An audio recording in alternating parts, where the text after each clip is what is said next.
The key ingredient for truly giant bubbles is J-Lube. And this is like molecular spaghetti. I was thinking about other ingredients that might behave in a similar way. Strawberries are a particularly good candidate for this because strawberry DNA is made up of 8 sets of chromosomes, compared to human DNA, which only has 2. The procedure to collect DNA only requires a few simple steps. Crush the berries, add soap and salt, filter, chill, and top with cold rubbing alcohol.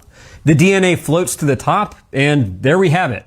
Almost instantly, we can see the DNA forming into a gel. Now, to make giant bubbles, we're going to need to dry the DNA in order to accurately measure it. I start by skimming it off the top of the solution and placing it into a separate cup. The DNA was then transferred to the filter to drain into the now empty bowl. The salt, which was added to help disrupt the repulsive charge of the DNA's phosphate backbone, can now be removed by washing the DNA in ethanol. All that's left is to drain the alcohol off, squeeze out the excess, and then leave this to dry overnight. And here we have it. 7 grams of dry strawberry DNA. I've prepared enough ingredients to make 4 1-gallon batches of bubble mix. The first is a control. This will just be dish soap neutralized by a little bit of baking powder.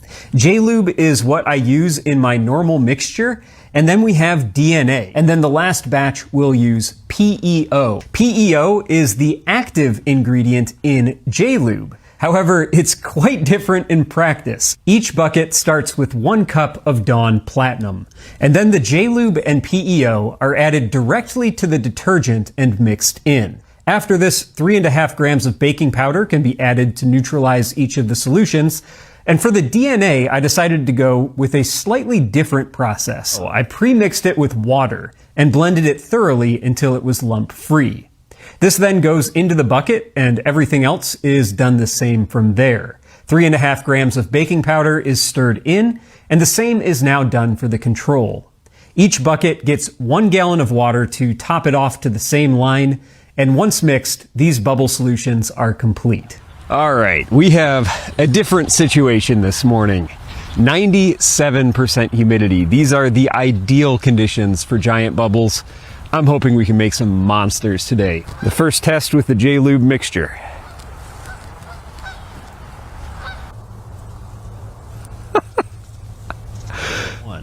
Both the standard J-Lube solution and the PEO worked similarly well, the PEO being significantly less gross than it was in my early tests. DNA test 1, here we go.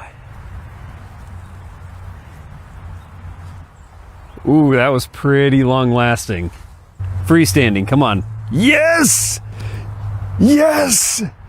A second one, maybe? Oh, man. In the end, the DNA mix performed very well. If the standard and PEO mixes performed better, I could just barely tell. I think the standard J-Lube recipe still comes out on top.